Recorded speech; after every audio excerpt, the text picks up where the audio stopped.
Praise the lord. మన ప్రభువును రక్షకుడైన యేసుక్రీస్తు నామములో దేవుని బిడ్డలందరికీ వందనాలు. ఈ దినమంతయు దేవుని కృప మనందరికీ కలుగునుగాక. ఈ దినపు యేసయ్య జీవపు మాట యోబు గ్రంథం 8వ అధ్యాయము 6వ వాక్యాన్ని చదువుకుందాము. నీవు పవిత్రుడవై యథార్థవంతుడవైన ఎడల నిశ్చయముగా ఆయన నీ యందు శ్రద్ధ నిలిపి నీ నీతికి తగినట్టుగా నీ నివాస స్థలమును వర్ధిల్ల చేయును. ప్రియ దేవుని బిడ్డలారా, ఈ రోజులో చాలా మంది వర్ధిల్లాలి అని ఆశపడతారు, దీవించబడాలి అని ఆశపడతారు, ఉన్నతంగా ఉండాలని ఆశపడుతూ ఉంటారు. అయితే దేవుడు వర్ధిల్లింప చేయనిదే మనకే మనము వర్ధిల్లము.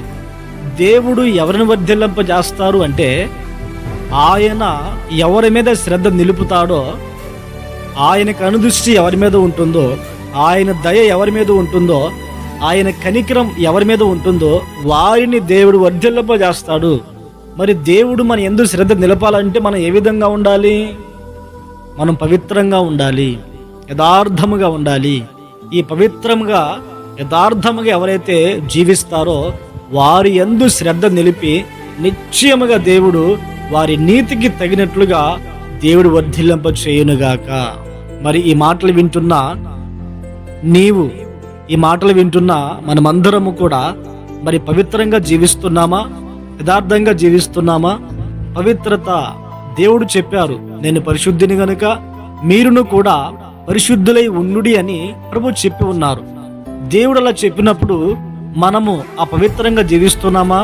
నోటి మాటలోను, కనుచూపులోను, ప్రవర్తనలోను బ్రతుకుతున్నామా లేదా? అపవిత్రంగా జీవిస్తూ ఉన్నామా? మనం పరిశీలన చేసుకొని పరీక్షించుకోవాలి. అలాగే యథార్థముగా మనం బ్రతకాలి.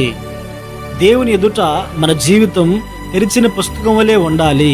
ఆయన సమస్తము చూసే దేవుడు. ఈ దినాల్లో మనుషులు ఏ విధంగా ఉన్నారంటే, పైకి ఎంత యథార్థంగా ఉన్నట్లు కనబడుతున్నారు కానీ అంతరంగంలో దేవునికి విరోధమైన కార్యాలు ఏవో ఉంటూ ఉన్నాయి.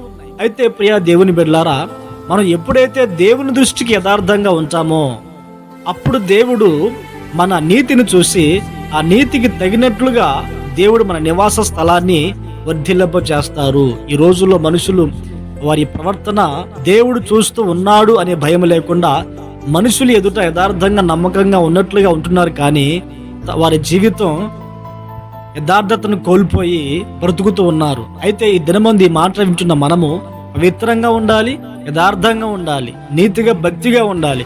అప్పుడు నీ నీతికి తగినట్లుగా, నీ పవిత్రతకు తగినట్లుగా, నీ యథార్థతకు తగినట్లుగా దేవుడు నీ నివాస స్థలాన్ని వర్ధిల్లింప చేస్తాడు.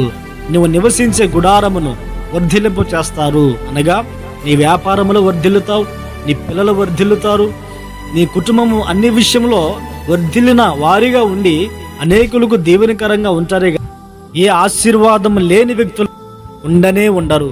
ప్రియ దేవుని బిడ్డలారా, ఈ మాటలు వింటున్న మనము మన బ్రతుకు దినములలో పవిత్రంగా యథార్థంగా బ్రతికి జీవించినప్పుడు మన నీతికి తగినట్లుగా దేవుడు మనల్ని వర్ధిల్లింప చేసి ఈ లోకములో అనేకులకు దీవెనకరంగా ప్రభు ఉంచునుగాక. ప్రార్థన. పరిశుద్ధుడా, ఆశ్చర్యకరుడా, మహోన్నతుడా, మీకు స్తోత్రాలనైనా ఈ దినాన్ని మీరు మాకు అనుగ్రహించి ఉన్నారు. ఈ దినములో నా తండ్రి, మీ కృపకే మేము కనిపెట్టుకుంటూ ఉన్నాం. నీ మాటల ద్వారా మమ్మల్ని మీరు బలపరిచిన విధానాన్ని బట్టి స్తోత్రనైనా మేము పవిత్రంగా యథార్థంగా బ్రతికి మీ ద్వారా దీవించబడుటకును వర్ధిల్లుటకు సహాయం అనుగ్రహించమని ప్రార్థిస్తున్నాం. ఈ దినమంతా కృపాక్షేమాలు మాకు తోడుగా ఉంచి మీరు మహిమను పొందమని యేసు పేరట ప్రార్థించి అడుగు పొంది ఉన్నాము తండ్రి. Amen, amen.